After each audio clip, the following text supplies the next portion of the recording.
passar a palavra. Eu vou convidar você a abrir a sua Bíblia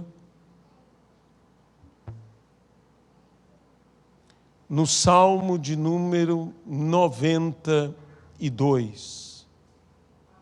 Salmo de número 92.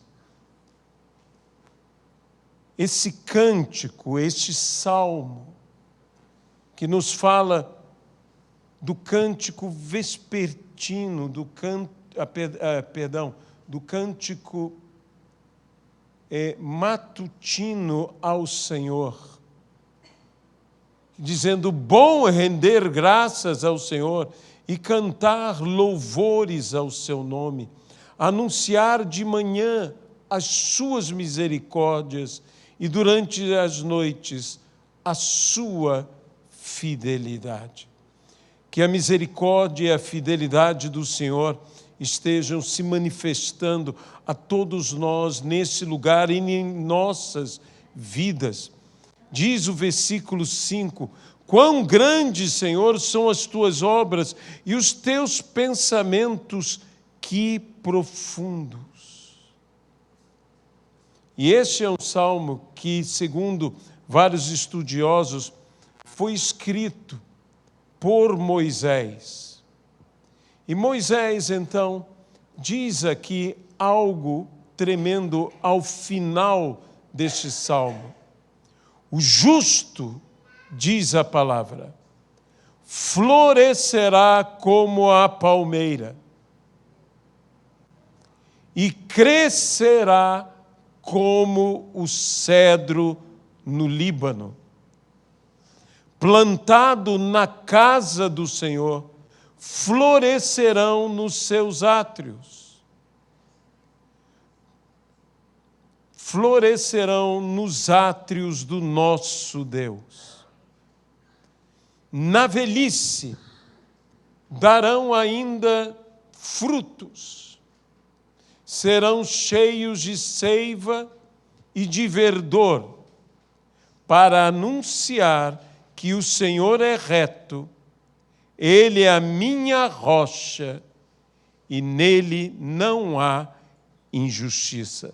Que Deus abençoe a sua palavra em nossas vidas. O justo florescerá. Essa é uma promessa do Senhor. Que ele florescerá, que ele crescerá e florescerá. Ele há de dar flor, e aonde há flor, logo haverá fruto. Por isso diz que ele não só florescerá, mas também diz que ele dará fruto em sua velhice. Ele não deixará de florescer e ele não deixará de dar fruto. Como envelhecer e continuar florescendo e frutificando? Como envelhecer desta forma quando envelhecemos plantados, enraizados na casa do Senhor? Há um texto que eu simplesmente o citarei, que está relacionado com isto, que o Senhor Jesus em Lucas diz que ninguém que tenha provado do vinho velho quer tomar o vinho novo, porque o vinho velho é melhor. Agora, o vinho velho não é um vinho bom simplesmente porque é velho. O vinho velho é um vinho bom porque o vinho velho foi bem envelhecido. Como ser bem envelhecido? Como envelhecermos, e agora falamos propriamente a nós, como nós podemos envelhecer bem. Um vinho, simplesmente por ser velho, necessariamente ele não será bom. Para que um vinho se torne um vinho bom, um vinho bem envelhecido, ele tem que ser colocado na inclinação certa, na temperatura certa, nas condições corretas. E então, ele envelhecerá corretamente. E então uma coisa interessante acontecerá. O tempo trabalhará a favor do vinho e não contra o vinho. E é isso que nós temos que saber. Nós temos que nos colocar na mão do Senhor. Nós temos que estar na casa do Senhor. Nós temos que estar entregues ao Senhor para sermos como palmeiras. A Bíblia diz que somos como palmeiras plantadas na casa do Senhor. E como cresce uma palmeira? Uma palmeira cresce à medida que a palmeira perde as suas palmas. Sabe, há muitas pessoas que não estão crescendo porque não estão perdendo as palmas que recebem na vida. Desculpe o trocadilho, mas há muitas pessoas que estão querendo reter as suas palmas. Mas quando nós perdemos as nossas palmas, quando nós declinamos das nossas palmas, quando nós nos tornamos humildes, então nós crescemos. E a Bíblia diz exatamente isto. A Bíblia diz que ao humilde Deus exaltará, Deus o fará crescer. E ao soberbo, Deus o abaterá. Não o permitirá crescer, irá derrubá-lo. E mesmo que o ponha em lugares altos, a Bíblia diz, ele o põe em lugares altos para de lá o derrubar. Então nós precisamos estar nesse caminho de florescer, nesse caminho de crescer, nesse caminho de frutificar, florescer, crescer e frutificar. Permitir que o tempo trabalhe a nosso favor e não contra nós. Se existe coisa na vida que todos nós experimentamos no decorrer da vida, principalmente de uma idade, de uma certa idade em diante, é que o tempo começa a ser nosso inimigo. Quando somos muito jovens mesmo, nós temos pressa. Como nós queremos que o tempo passe rápido. Quando nós somos velhos, nós queremos que o tempo passe devagar. Nós entramos no oposto à nossa infância. Quando nós queríamos tudo rápido, como esse ano não acaba. E você já viu conversa de gente velha? Meu Deus, como acabou rápido esse ano. E nós desconfiamos que a maioria de nós já está bem velho, porque nós todos sentimos a velocidade do tempo, a velocidade das coisas. Agora, o tempo irá trabalhar a nosso favor, ou o tempo irá trabalhar contra nós. Assim como o tempo trabalha ao favor do vinho, ou o tempo trabalha contra o vinho. O tempo trabalha ao favor do vinho quando o tempo o amadurece. O tempo trabalha contra o vinho quando o tempo o azeda. Isso é uma coisa que acontece a tantas pessoas. Quantas pessoas amargas, quantas pessoas azedas. E parece que o tempo os azedou, que o tempo os amargou, que eles se tornam o vinho amargo, o vinho azedo, por isso chamado vinagre. E o pior é que muitos deles se tornam um vinagre ruim. Se nós não soubermos cuidar direito, se nós não soubermos entregar e aprender, como a Bíblia mesmo diz, ensina-me a contar os meus dias. Essa palavra contar os meus dias, ensina-me a entender os tempos. Ensina-me a contar, a administrar o meu tempo. Ensina-me a contar os dias, Senhor, para que eu alcance coração sábio e não venha a chegar o dia que diga, não tive neles prazer. E se não tive neles prazer, o que me restou depois de tudo isto? Apenas amargura. Apenas sermos azedos, amargos. E nós precisamos realmente estarmos plantados corretamente na casa do Senhor. Na casa do Senhor. Quando Moisés disse esse salmo, não havia um templo, havia um tabernáculo que acompanhava o povo, que por onde o povo ia, esse desmontava o tabernáculo e aonde o povo chegasse, ele remontava o tabernáculo. Não havia um templo físico, estático, como o templo de Jerusalém, que surgiu muito tempo depois. Então, habitar na casa do Senhor era o quê para esta gente? Era ter comunhão com Deus.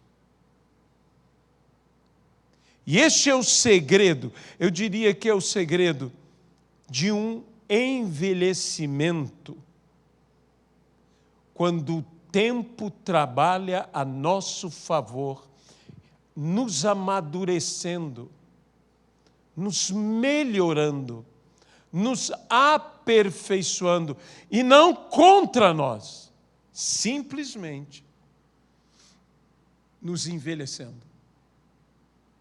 Eu não estou prometendo um rejuvenescimento, eu não estou dizendo que você vai ter 20 anos menos. A Bíblia jamais prometeu tal coisa. Bem que eu gostaria que houvesse tal promessa, mas essa promessa não existe. A promessa que existe é de estarmos na presença do Senhor e termos uma qualidade de vida, porque Ele veio para que tenhamos vida. E Ele ainda acrescentou, e tenhamos em abundância. Então, quando eu crio raízes na comunhão com o Senhor, a minha seiva, o meu interior, o que corre dentro de mim, e não estou me referindo ao nosso sangue, mas aquilo que está dentro de mim, que me transmite vida, que me dá ânimo de vida, que me dá desejo de viver, isso rejuvenesce em mim. E eu não me entrego a uma condição de desistência, nem mesmo diante da morte. Nem mesmo diante da morte. Um dos textos mais interessantes que há em relação de alguém diante da morte é o texto do primeiro mártir da igreja, Estevão. Estevão é o primeiro mártir da igreja.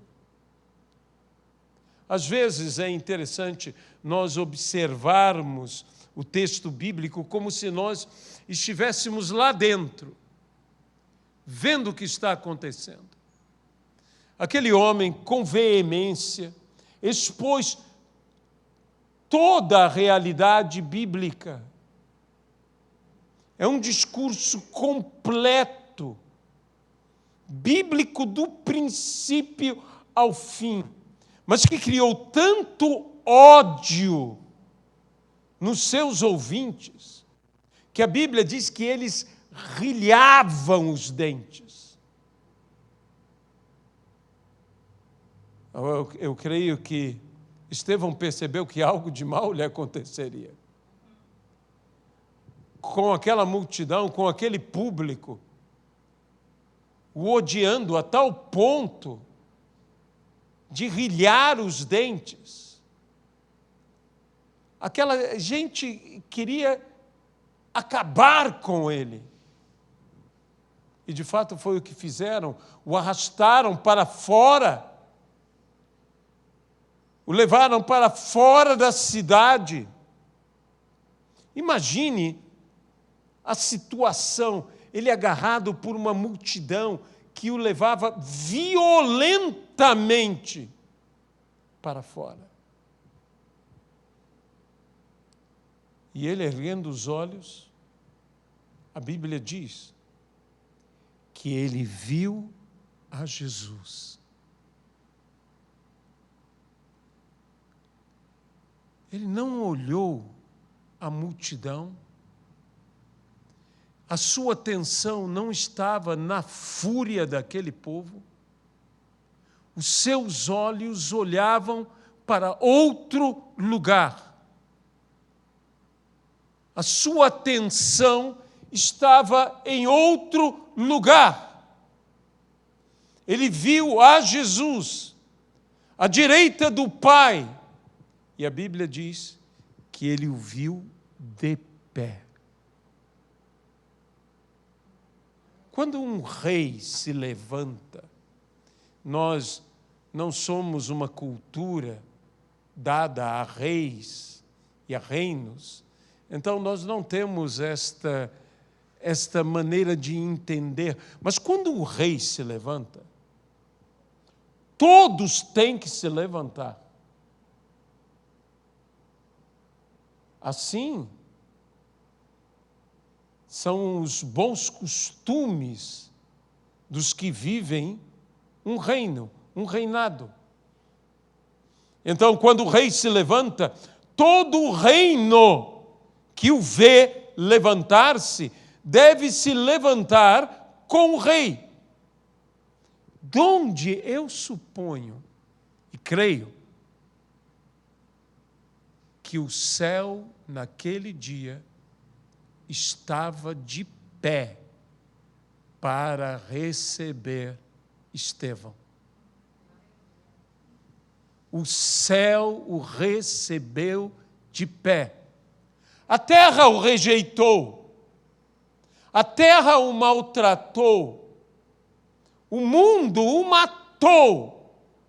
Mas o céu o recebeu de pé. Por quê? Porque Cristo estava de pé para recebê-lo. Cristo se pôs de pé para recebê-lo. Entra o primeiro mártir pelos portões celestiais. O primeiro mártir da igreja. Anjos estavam de pé. Grandes patriarcas estavam de pé. Todos os santos, os grandes de Deus, estavam de pé. Por quê? Porque Deus ficou de pé para receber Estevão. O mundo pode te rejeitar. O mundo pode te maltratar. O mundo pode te ferir.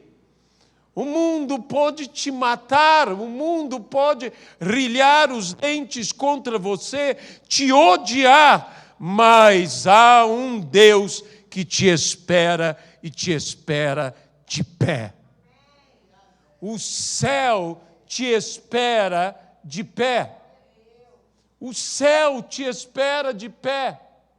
O Senhor Jesus te espera.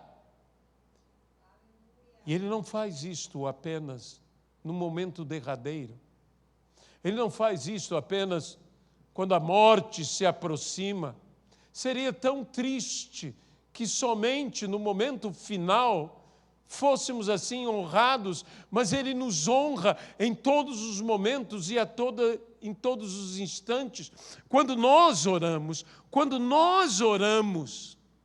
antes que cheguemos ao local em que iremos orar, Ele já está lá. É isso que a Bíblia nos diz.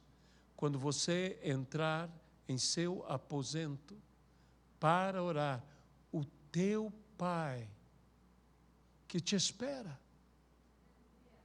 que te ouve. Pode ser que ninguém mais me ouça. Pode ser que ninguém mais me dê importância. Mas eu vou dizer uma coisa, a pessoa mais importante de toda a existência, a pessoa mais importante de tudo o que há, de todos que existem, que é o próprio Deus, Criador dos céus e da terra, Ele nos escuta. Ele nos ouve. E Ele não só nos ouve, como Ele igualmente nos atende. Ele escuta cada coisa que nós temos que falar. Mas eu tenho tanto a falar, eu tenho tanto a me queixar, eu tenho tanto a dizer, eu tenho tanto a chorar, eu tenho tanto a pedir. A Bíblia diz que aquela mulher que foi curada do fluxo de sangue, diz que ela, se aproximando de Jesus, contou tudo para Jesus. E se ela contou tudo para Jesus, eu não erro em afirmar que Jesus escutou tudo. Deus não apenas te ouve, Deus escuta tudo o que você tem para falar com Ele. Ele ouve tudo, Ele escuta tudo, Ele nos atende, Ele nos valoriza. Somos como a rainha Esther entrando num ambiente do palácio, mesmo sem ser convidada. E o que fez o rei Assuero?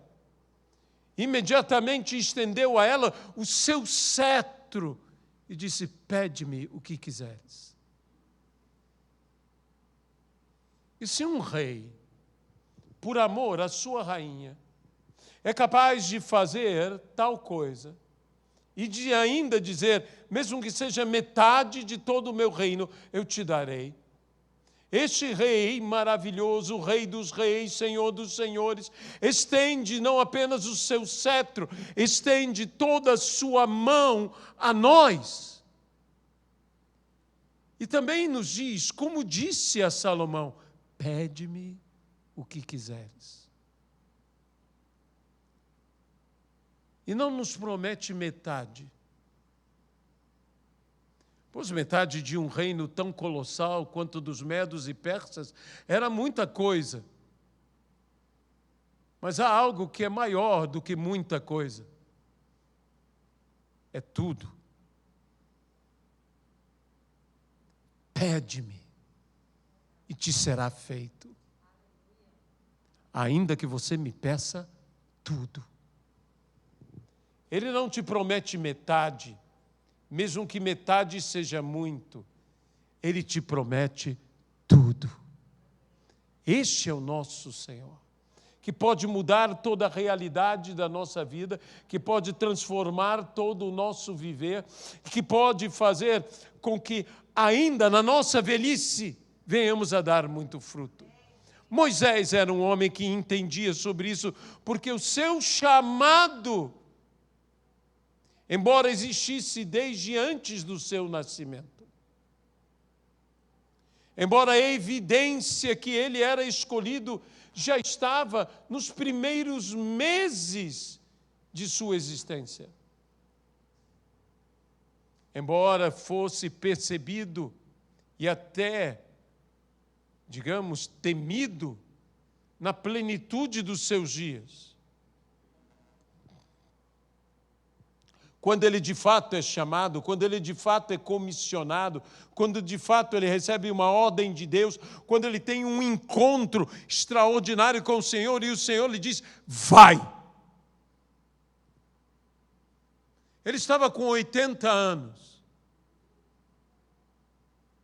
E ele estava com 80 anos sem ter nada próprio. Sem ter nada. Ele era casado com a filha de um grande chefe, Jetro, mas ele cuidava do rebanho do seu sogro. Moisés não tinha rebanho, ele cuidava do rebanho do sogro. Moisés, aos 80 anos, não tinha nada. E Deus agora ordena a ele: vai ao Egito e diz a Faraó: deixa o meu povo ir para que me adore. E agora Moisés tem que começar toda uma obra sem nada, mas com Deus. E ele, na sua velhice, foi como uma palmeira, foi como cedro. Este homem, na sua velhice, deu fruto, floresceu e cresceu. E Deus, que não faz acepção de pessoas, deseja fazer o mesmo a mim, o mesmo a você, o mesmo a cada um de nós, se simplesmente nos enraizarmos nele. Diz o Salmo 1, ele é como árvore plantada junto à corrente de muitas águas, cuja folhagem não murcha e que no devido tempo dá o seu fruto. O Senhor nos tem chamado para estarmos ao lado do fluir de muitas águas, das águas do Espírito, da comunhão com Ele, de bebermos dessas águas, de sermos atendidos por essas águas, de sermos rejuvenescidos em nosso interior, de termos o ânimo renovado, de sermos como palmeiras plantadas na casa do Senhor, de florescermos, de crescermos e de frutificarmos. Mesmo que tenhamos larga idade, mesmo que já estejamos velhos, ainda daremos muito, não pouco, muito fruto. Ainda há lugar para frutificar. Termino apenas dizendo uma coisa. Quando os discípulos pediram ao Senhor: Senhor, aumenta-nos a fé, porque diante dos desafios, e às vezes dos desafios tão grandes, nós necessitamos de uma fé maior. Então nós sentimos a necessidade de pedir a Deus: Senhor, aumenta-nos. Jesus disse: se vocês tiverem uma fé tão pequena como um grão de mostarda,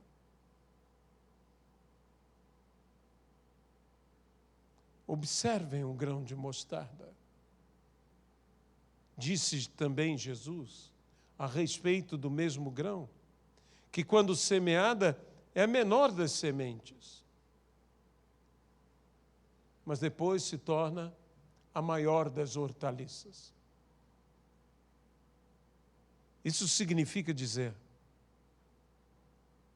que quando você usa a sua fé, quando você semeia a sua fé, ainda que ela seja uma pequenina fé do tamanho de um grão de mostarda, ela não apenas germinará, ela não apenas crescerá, mas ela se multiplicará. Porque dará fruto. E dentro do fruto haverá semente. De modo que você pede a Deus que Deus aumente a sua fé, Deus faz a tua fé crescer e a tua fé multiplicar. Deus faz mais do que nós estamos pedindo. E Ele fará isto em nossas vidas. Oremos ao Senhor. Senhor nosso Deus, nós queremos te pedir aqui pelas misericórdias de Cristo. Nós queremos te pedir que não somente aumente-nos a fé, mas além de nossa fé crescer, que nossa fé se multiplique. Queremos ser como o bom vinho envelhecido, em que o tempo não trabalha contra nós, mas trabalha ao nosso favor, nos enriquecendo, nos dando um melhor sabor, nos amadurecendo. Nós te pedimos, ó Senhor Jesus Cristo, que nós queremos ser os justos na casa do Senhor, que nós queremos florescer como a palmeira, crescer como o cedro e ainda sendo velhos, dar muito fruto. Permita-nos viver esta maravilha. Abençoa-nos, ó Pai, pelo teu poder, pela tua misericórdia, no nome de Jesus Cristo. Amém.